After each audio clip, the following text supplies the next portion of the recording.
Apesar da versão em live action de Como Treinar o Seu Dragão ser muito fiel à animação de 2010, existem sim algumas mudanças entre essas duas versões. São mudanças que vão desde elementos bem sutis até cenas mais complexas e elaboradas. Algumas mudanças não trouxeram nenhuma diferença pro filme, enquanto outras geraram muita polêmica em internet afora. Aqui nesse vídeo eu vou listar as 20 principais diferenças entre a animação e o live action, já avisando que esse vídeo obviamente vai ter um monte de spoiler. Pra quem quiser ver o vídeo sem spoiler, com a minha opinião do que eu achei sobre essa adaptação, se ela é boa, se ela é ruim, se ela merecia existir ou não, já tem vídeo aqui pro canal. Então bora falar sobre essas principais diferenças entre as duas versões.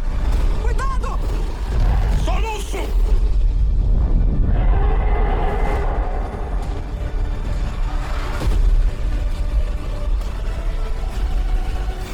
E aí, gente, tudo bem com vocês? Eu sou Dario Pato e já vamos direto falar sobre a primeira diferença, que é quase uma brincadeira com a primeira piadinha que tem lá no filme de 2010. Durante a sequência inicial de 2010, o embate entre os vikings e os dragões começam quando um dos dragões pega uma ovelha que estava lá de boa, vivendo a vidinha dela. Já na versão em live action, tem uma ovelha de mentira que um dos dragões pegam, que serve quase como isca para os vikings saberem que os dragões estão lá, e aí sim começa todo aquele embate, todo aquele duelo entre dragões e vikings. Tem uma ovelha de verdade que é quase pega pelos dragões, e eu tava lá na torcida do salvem as ovelhas, mas no finalzinho do duelo, uma ovelha de verdade é levada, assim como acontece na animação. Esse início do filme já é um prenúncio de que a história vai continuar mesmo, a gente vai assistir ao mesmo filme e pequenas alterações podem ser feitas no meio do caminho. Algo que é bem interessante nessa adaptação da cena inicial de Como Treinar o Seu Dragão é que, apesar de ser muito parecida com a original, há mais destaque para alguns personagens que a gente vai ver durante a trama, adiantando um pouco a apresentação deles. E isso vale tanto para os amigos que o Soluço vai fazer durante o filme, como também para alguns vikings que vão estar ao redor do estoico. Inclusive, esses vikings coadjuvantes acabam ganhando mais destaque na versão em live action e não são tão genéricos como são na animação. E isso nos leva, inclusive, a um novo conceito do que é o Berk em Como Treinar o Seu Dragão. Tem uma cena em que o estoico tá com os outros vikings dentro de uma caverna, num evento social, que acrescenta um conceito que não tinha antes na animação. Ali a gente entende que a ilha de Berk é composta por vikings de todo o mundo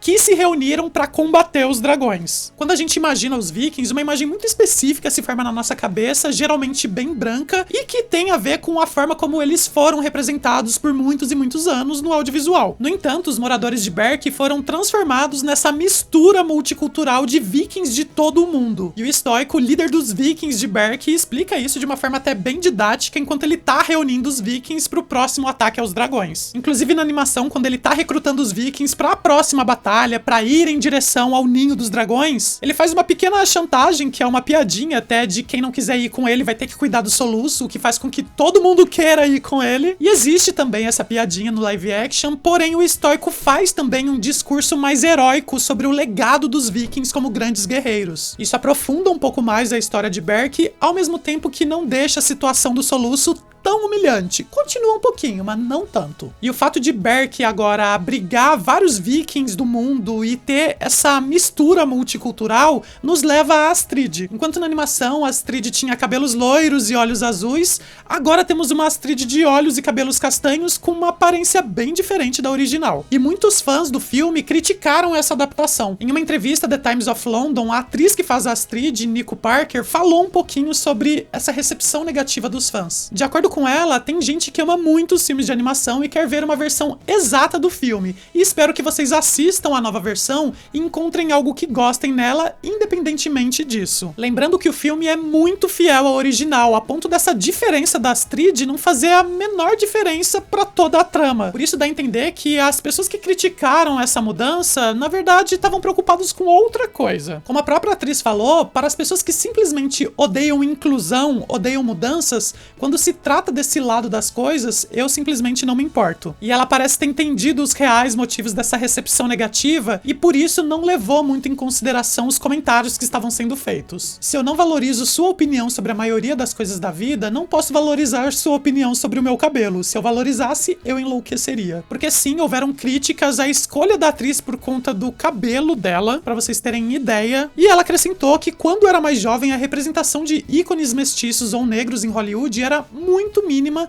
mas acha muito especial ver o quanto a indústria evoluiu. Lembrando que ela é filha do diretor Al Parker e da atriz Tandy Newton, que fez uma série que eu amo demais, que é Westworld. Seguindo as falas dela, ainda há um longo caminho a percorrer para as mulheres em geral em termos de novos papéis, material original e histórias lideradas por mulheres. Mas acho que tudo está mudando, gostaria de pensar que posso contribuir para essa mudança em algum momento. E como eu comentei no vídeo de como treinar o seu dragão sem spoiler, a Astrid é uma das personagens mais legais e uma das melhores atuações jovens do filme. E isso se deve, obviamente, ao talento da atriz e também ao fato dessa nova versão de Como Treinar o Seu Dragão trazer um pouco mais de camadas para Astrid. A Astrid, assim como a animação, além de ser a concorrente do Soluço e também o interesse romântico dele, ela também possui mais ambições. Em várias conversas com o Soluço, ela reforça o lugar de privilégio que o Soluço tem por ser filho do Estoico, o líder dos Vikings. A Astrid precisa ser a melhor em todos os aspectos para conseguir algum tipo de destaque. Já o Soluço, se ele não fosse filho do Estoico e apenas filho de um viking qualquer e com as habilidades limitadas que ele tem, provavelmente nem participaria do treinamento. Além disso, a gente vê no live action que a Astrid também tem a ambição de se tornar a líder dos Vikings. O diretor e roteirista da NWA falou sobre o que essas motivações e novas camadas da Astrid trazem para a trama. O que isso faz é dar a Astrid algo para sacrificar quando ela decide que vai ficar do lado de Soluço. Sabe, ela agora está acabando com as suas chances aos olhos de Estoico. Então adiciona mais emoção e dimensão. Outro personagem que ganhou também mais camadas e profundidade foi o Melequento, agora com uma dinâmica com o pai. A adição do pai do Melequento faz a gente entender por que esse garoto trata o Soluço tão mal no começo do filme. O pai do Melequento é mostrado como um homem muito rígido, que não importa o que o Melequento faça, ele nunca vai conseguir agradar o pai. E é interessante como isso faz um paralelo da relação do Soluço com o Estoico. Um dos temas da animação de Como Treinar o Seu Dragão é justamente o impacto que algumas atitudes dos pais causam nos filhos mesmo sem perceber. O live action traz esse tema novamente, mas expande ele agora trazendo pro Melequento também. Na animação ele é só um garoto espertalhão que quer impressionar a Astrid e o resto da vila, mas a gente não tem a motivação dele. Nessa versão em live action a gente vê que o Melequento quer também impressionar o pai, e esse comportamento quase tóxico dele tem a ver com essa necessidade de aprovação paterna. E já que a gente tá falando das mudanças dos alunos do treinamento dos dragões, cabe dizer que o Perna de Peixe talvez seja o personagem que menos mudou da animação para o live action, a não ser pela cor do cabelo, a personalidade do personagem permanece a mesma, inclusive com as mesmas falas e piadas. Pesadelo monstruoso. Poder de fogo 15. O terror terrível. Ataque 8, veneno 12. Cala a boca, moleque!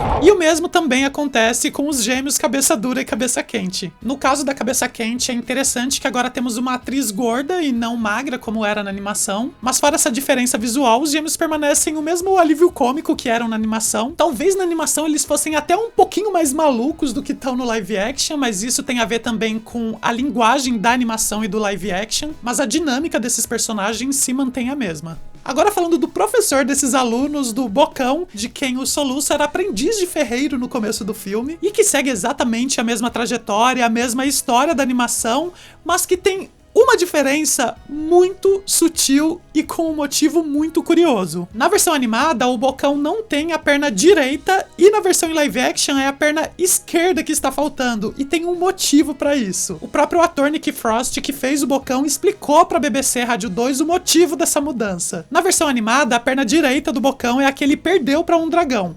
Agora, no nosso filme, é a perna esquerda do Bocão. E eu sei que tem uma publicação no Reddit em algum lugar dizendo: bom, por quê? Por que você trocou de perna? E daí ele explica o motivo dessa mudança bem sutil. É porque eu precisava trocar o joelho e eu tinha que fazer isso uma semana antes de conseguir esse trabalho. E o Jim, o diretor, disse: então qual perna é? Eu disse: bom, é o meu joelho esquerdo que precisa ser trocado. E ele disse: então não vamos fazer a operação, vamos fazer o filme e usar essa agonia.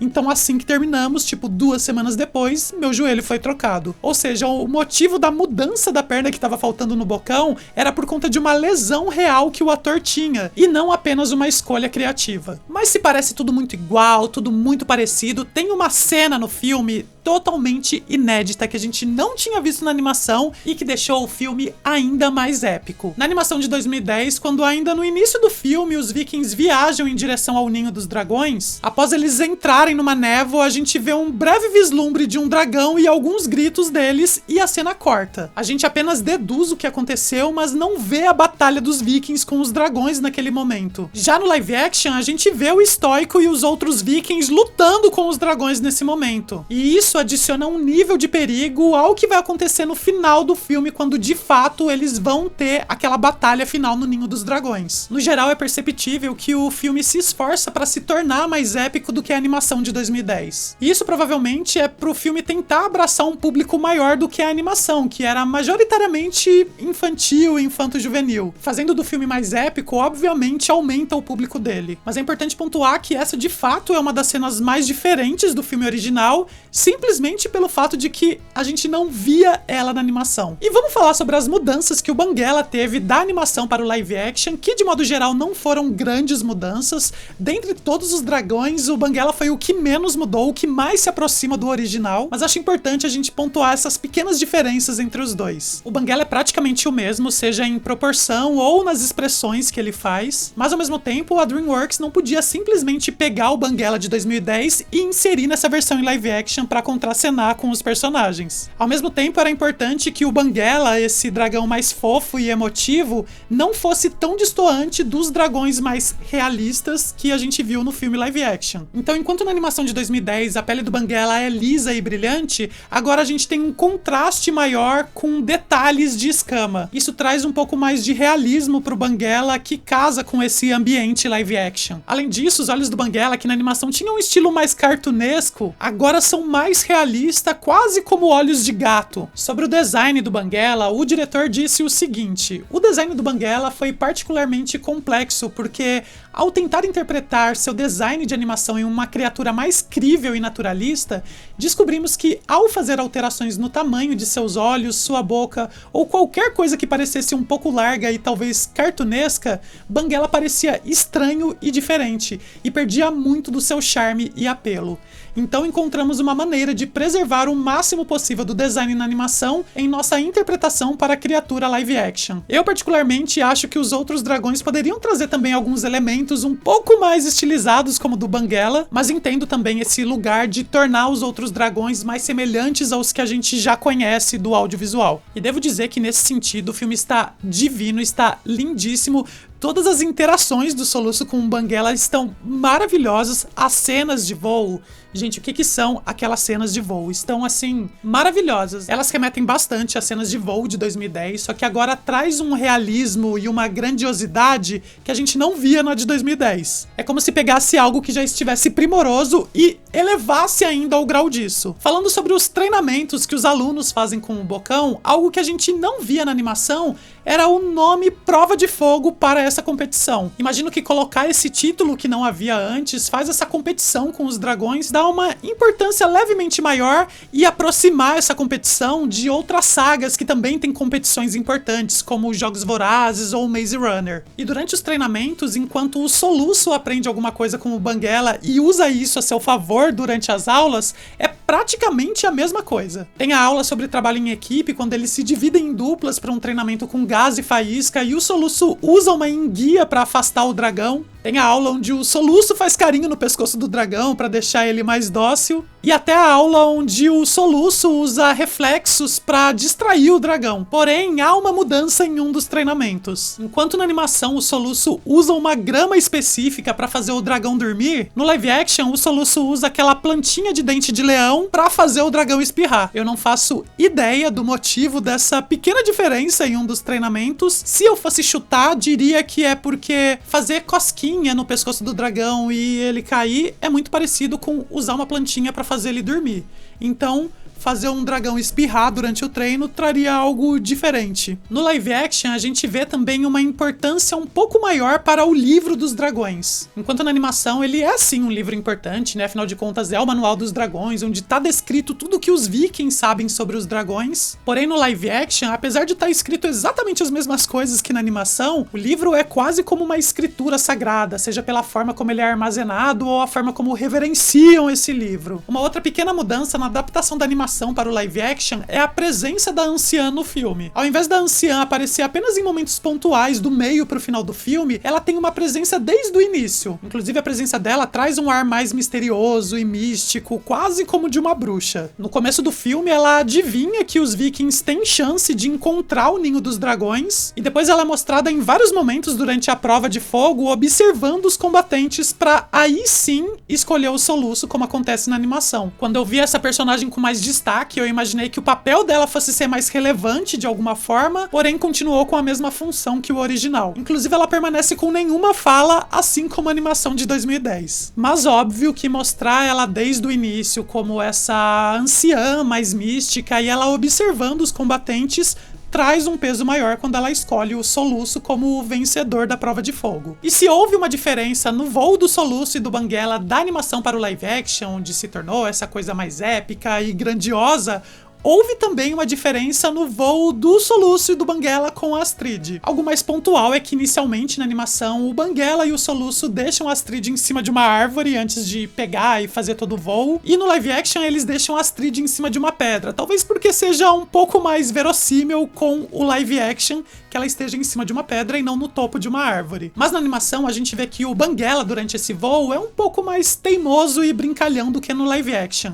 No live action o Soluço tem um pouco mais de controle sobre a situação. E isso é importante porque é a cena onde vai se desenvolver o romance entre o Soluço e a Astrid. Na animação já era uma cena lindíssima, era realmente o momento em que a Astrid começava a se apaixonar pelo Soluço, mas no live action acho que isso se potencializa também, e pra mim se assemelhou quase a algo como Jasmine e Aladdin voando no tapete mágico. Talvez pelos personagens em live action serem um pouco mais velhos que os da animação, dê pra colocar esse romance um pouco mais adulto e menos ingênuo que a gente tinha visto em 2010. Esse romance é praticamente igual, com aqueles dois momentos no filme, né, no começo e no final, quando a Astrid dá um soquinho e depois dá um beijo no Soluço, mas talvez pela química dos atores a gente tenha uma faísca um pouco maior nessa relação. Um ponto muito importante do filme que traz mais camadas e profundidade para a relação do Soluço com o pai dele, com o Estoico, é a menção da Valka, a mãe do Soluço. No primeiro filme de 2010, o nome dela nem sequer era citado, havia citação da mãe do Soluço, mas não do nome dela, e há mais menções dela também no live action. Inclusive, o fato dos dragões terem levado a Valka enfatiza ainda mais o ódio do Estoico pelos dragões. E traz também mais drama pro momento em que o Estoico fala pro Soluço que ele não está traindo só os vikings ficando do lado dos dragões, mas também a memória da mãe dele. E isso já é o live action flertando com a continuação de Como Treinar o Seu Dragão. Como eu falei no meu vídeo, sem spoiler, analisando Como Treinar o Seu Dragão, já há previsto a continuação, então está confirmado a adaptação de Como Treinar o Seu Dragão 2. Outro momento em que o filme já acena para uma continuação é já trazer para ele o conceito de dragão alfa. Na animação de 2010, assim como esse live action, a gente conhece a dragão rainha que eles enfrentam no Ninho dos Dragões, mas nas animações, o momento em que a gente ouve esse conceito sobre dragão alfa é apenas na sequência. No entanto, a gente já ouve esse conceito quando é falado sobre a Morte Rubra, mais um indício de preparação para Como Treinar o Seu Dragão 2. E já encaminhando pro final do filme, o início do terceiro ato traz uma montagem paralela também mais épica. A cena de ação que se encaminha pro final é mais intensa, com uma montagem paralela dos vikings indo em direção ao Ninho dos Dragões, enquanto o Soluço tá treinando os seus amigos para montar e domar os dragões. Existe isso na animação, mas a forma como isso é construído e mostrado no live action torna o filme, como eu disse, mais épico. E na batalha final, quando o Soluço e seus amigos chegam no Ninho dos Dragões para ajudar os vikings, cada um montado no seu dragão, há muitas cenas parecidas, quase idênticas, como por exemplo o Melequento batendo no olho da Morte Rubra, mas temos também uma sequência nova que mostra mais atitude da Astrid nessa batalha final. Na animação tem um momento que a Astrid quase cai na boca da Morte Rubra e ela despenca, mas é salva pelo Banguela e pelo Soluço, mas no live action a Astrid chega a ficar na boca da Morte Rubra, ela quebra vários dos dentes da dragoa rainha, pra só então ela cair, despencar e aí sim ser salva pelo Soluço e pelo Banguela. Então a gente vê mais força, coragem e atitude da Astrid por essa cena. Por fim, eu queria falar sobre uma cena que foi tirada na adaptação da animação para o live action e que eu particularmente acho que fez um pouquinho de diferença sim. Tem uma sequência que acontece logo após o Soluço e o Banguela terem um voo bem sucedido que influencia o final do filme e que foi cortada. Na animação, após o Soluço e o Banguela terem um voo bem sucedido, eles param pra descansar e acabam interagindo com alguns filhotes de dragão. O Soluço dá alguns peixes pra esses dragões e faz amizade com eles,